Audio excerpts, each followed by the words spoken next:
Hello, নমস্কার বন্ধুরা। আজ আমি তোমাদের জন্য নিয়ে এসেছি একটা নতুন রেসিপি, ডিমের বড়ার ডালনা। তার জন্য আমি দুটো কড়াই নিয়েছি।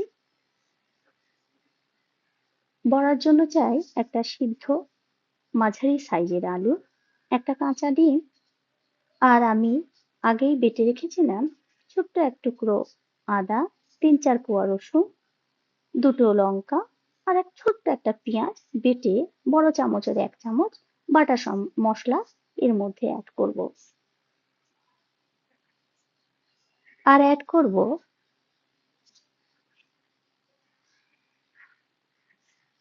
স্বাদ অনুযায়ী লবণ আর সামান্য হলুদ দিয়ে এটাকে এমন ভাবে মাখবো যাতে আলু পুরো স্ম্যাশ হয়ে যায়, কোনো আলুর গুটি না থাকে। অন্যদিকে আর একটা কড়াতে আমি ডালনা তৈরি করব, আর তার জন্য আমি সর্ষের তেল দিয়ে আলু ভাজবো। তার জন্য তেলটা গরম হলে দুটো তেজপাতা দিয়ে দেবো, আর একটা আলুকে আমি 4 ফালি করে কেটে ডুমো ডুমো করে তাতে দিয়ে দেবো, আর আলুটাকে আমি লাল লাল করে ভাজতে থাকবো।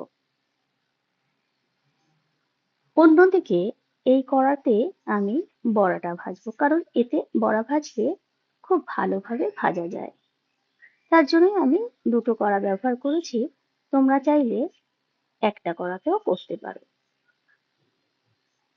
আলুটা ভাজা হলে আমি উল্টে পাল্টে দেব আর তারপর তুলে নেব। আর একটা পেঁয়াজকে আমি কুচিয়ে রেখেছি। আলুটা নামানোর পর আমি কুচনো পেঁয়াজগুলো কড়াতে ঢেলে দেব।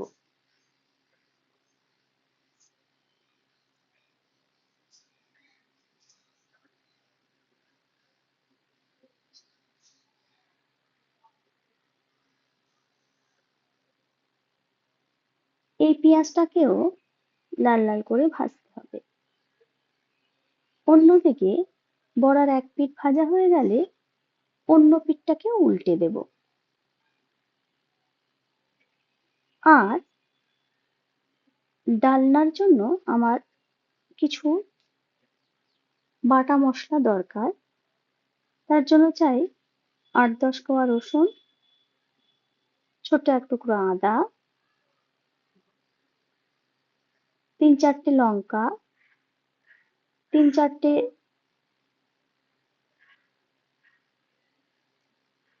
এলাচ, লবঙ্গ আর এক টুকরো দারচিনি। এগুলোকে আমি আগেই পেস্ট করে রাখবো, এবং বাকি বড়াগুলো আমি দিয়ে দেব ভাজার জন্য।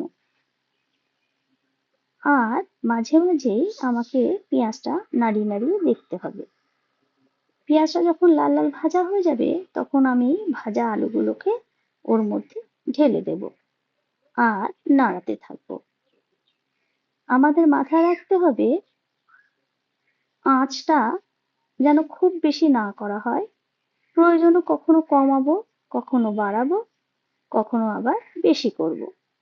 এবার আলু আর পেঁয়াজটা যখন হয়ে যাবে তাতে আমি বাটা মশলা বড় চামচের ১ চামচ দিয়ে দেব, আর ২-৩ টুকরো কুচানো টমেটো দিয়ে দেব, আর দেব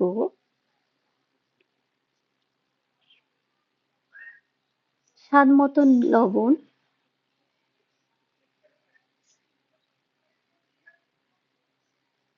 ছোট চামচের ১ চামচ লঙ্কার গুঁড়ো, ছোট চামচের ১ চামচ হলুদ গুঁড়ো, আর ছোট চামচের ১ চামচ জিরের গুঁড়ো। এটাকে দিয়ে আমি কষাতে থাকবো, আর দেব সামান্য একটু চামচের উপর জল। এটা দিয়ে আমি আবার কষাতে থাকবো। এদিকে এই বড়াগুলোকেও দেখতে হবে এটা দু পিটি হয়েছে কিনা। যদি হয়ে যায় তাহলে আমি এটাকে তুলে নেব। আর এটাকে আমি মাঝে মাঝে নাড়াতে থাকবো আর ওভেন কম বেশি করে কষাতে থাকবো। বড়াটা হয়ে গিয়েছে।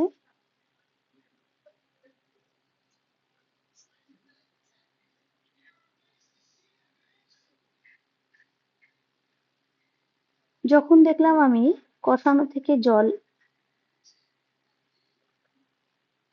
দিতে হবে, তখন আমি এতে জল মেশাবো। অবশ্যই মনে রাখবে যে যখন আমি কষাবো তখন এটা থেকে যেন তেল বেরোতে থাকে। যখন কষানোর থেকে তেল বেরোবে তখন বুঝবো এটা কষানো হয়ে গেছে। তারপর আমরা জল দেব। আর একটা আলুকে একটু খুন্তি দিয়ে টিপে দেখবো সেটা কতটা পরিমাণে জলের দরকার। আমি সেই অনুপাতে জল দেব। বড়াগুলো হয়ে গেছে, আমি নামিয়ে নিলাম। এবার আমি এটা পরিমাণ মতো জল দিয়ে ঢেকে দিলাম। অবশ্যই মনে রাখতে হবে এটা কিন্তু দুজনের জন্য, এই রেসিপিটা দুজনের জন্য। আমি এটাকে 5 থেকে 7 মিনিট পর্যন্ত সিদ্ধ করব। এবার যখন দেখলাম খুন্তি দিয়ে গলিয়ে এটা সিদ্ধ হয়ে গেছে তখন আমি ডিমের বড়াগুলোকে অ্যাড করে দেব। এবার এটাকে আমি ভালো করে নেড়ে বড়াগুলোকে পজিশনে এনে নেড়ে নেড়ে ঠিক রসের মধ্যে রেখে দেব। তোমরা চাইলে 2-4টে আলুকে গলিয়ে দিতে পারো যাতে গ্রেভিটা একটু গাঢ় হয়। আর জলটা খুব যেন বেশি না থাকে, আবার তাহলে খেতে ভালো লাগবে না। আর বড়াগুলোকে এমন ভাবে রাখতে হবে মাখা মাখা, আর বড়াটা হতে হবে বেশ ফুলে ফুলে খুব সফট নরম নরম। আর তোমরা চাইলে গুঁড়ো গরম মশলাও অ্যাড করতে পারো আর চিনিও অ্যাড করতে পারো। যেহেতু আমি চিনি খাই না তাই আমি চিনিটাকে অ্যাভয়েড করব। এভাবে 2-3 মিনিট রাখার পরে আমি ওভেনটা অফ করে দেব। এবার দেখব ডিমের বড়ার ডালনা তৈরি হয়েছে।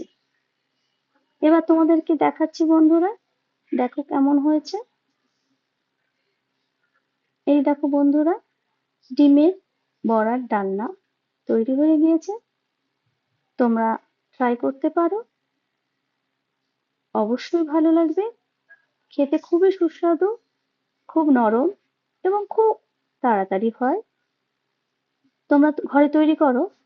যদি ভালো লাগে লাইক করো, শেয়ার করো, আর ভালো না লাগলেও জানিও। টাটা।